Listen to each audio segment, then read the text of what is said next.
he definitely fractured something in her neck. Something in her neck and all this shit. And he punched on her, right?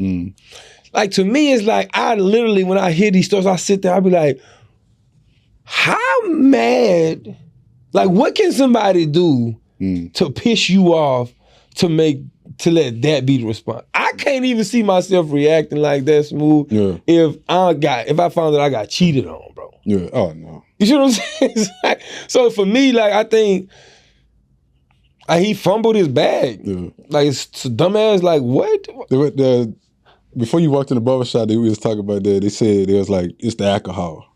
But bro, I done been shit-faced before. Bro, if I'm shit-faced, because the whole scenario, he got drunk, he was in Times Square, got drunk, came back to the hotel. He was locked out the hotel. His hotel room. So he had to go downstairs, get a key to get him to unlock it. And that's when he started punching him. And so this nigga was mad that he had to do some extra work getting his room. Yeah.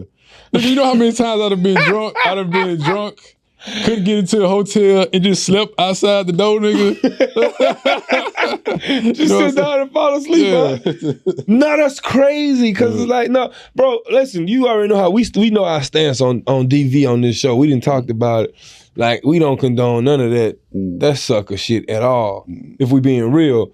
So for me to hear that's really where the attitude stemmed from, like, this dude, that's coming from some trauma. Yeah. Like, you got some anger that was taken out on you, and you transferring that energy because you don't know what to do with that. Like, getting locked out and not being able to get in your room made you feel like whatever little boy somebody sunned you in and gave you that same emotion, but now you got the power to act out and rage. That's what they read to me. When I see sometimes when I see shit like that, which like especially with that situation, I like these niggas ain't had no bad chicks before they got to the league at all. Cause she cold. Oh, she beautiful. Yeah, and she hoop. Yeah. And she hoop. That nigga might have thought she was cheating or something. And you know, honestly, bro. And this is gonna be a long. I want to get your opinion on this.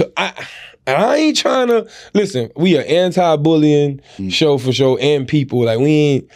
But when I look at the younger cats, bro, like I'm talking about 25 and let's say 25 and down. Yeah, it ain't a lot. Like, I don't think enough of them niggas just got punched in they shit. Yeah. I'm just calling a spade a spade. And I'm a person that, like, I really hate when people shit on the younger people because, like, I really think that, like, in order for them to become who they need to become, they got to get examples from somebody. Yeah. So if they failing, it's because we failed them. So I believe that for real. But then at the same time, I get this, and it's not all, like, I know some real stiff youngsters, like, gonna stand on their square and ain't gonna let you play with them. But I'm talking about, by and large, it's like, that's why you see the whole gun culture quick. Let me pull my hammer. Ain't nobody finna play with me. Yeah. You know, I ain't fighting nobody. Boom. I just think ain't enough of them experience getting checked and getting punched in their shit and, like, understand that that's the consequence. Like, you don't get no repercussions beyond that. You ain't got no access to no gun. You can't go retaliate.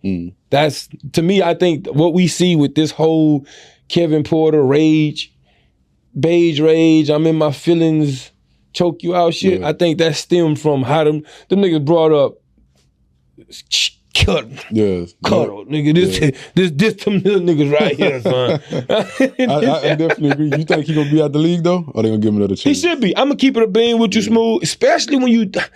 Y'all can say what y'all want. It's a WNBA player. That's why he gonna be out though. Yeah, exactly. Because the NBA, WNBA. He's like, nigga, you got, like, what team gonna want to support you now? Because any team that pick him up now, the whole WNBA league gonna be looking at that one team like, really? Like, because putting money in his pocket meaning you supporting the behaviors. Yeah. Now I'm gonna ask you: do you think there is anything he can do to reconcile? Like, even maybe, like, let's say if it's like he do anger management and he suspended from the league for a whole season. Do you think that's enough of a punishment? Oh no, I think he shouldn't have no kind of NBA career. Nigga, I commented under, when I seen the post, I commented like, prayers to Shorty. He should have to work a regular 9 to 5 for the rest of his life. That's what I put. That should be that nigga punishment. Put that nigga on the cook line. But what? I think it would have been. I think he had a slight chance if they just would say it'd been domestic violence, he put his hands Yeah. on her. But that nigga, it said he broke a bone. Broke a bone, choked her. Yeah, that's why I started feeling sorry for her, because I'm like, bro, what kind of monster are you? And then, like, you know the sad part that I don't like about these soft ass niggas that like they wouldn't even play with a nigga like that. Hell no. They wouldn't play with a nigga like that if they had the opportunity to. That's the nigga you could if at him and he's flinching. Yeah. You know what I'm saying? You if at him, that nigga throwing his drink everywhere. Yeah.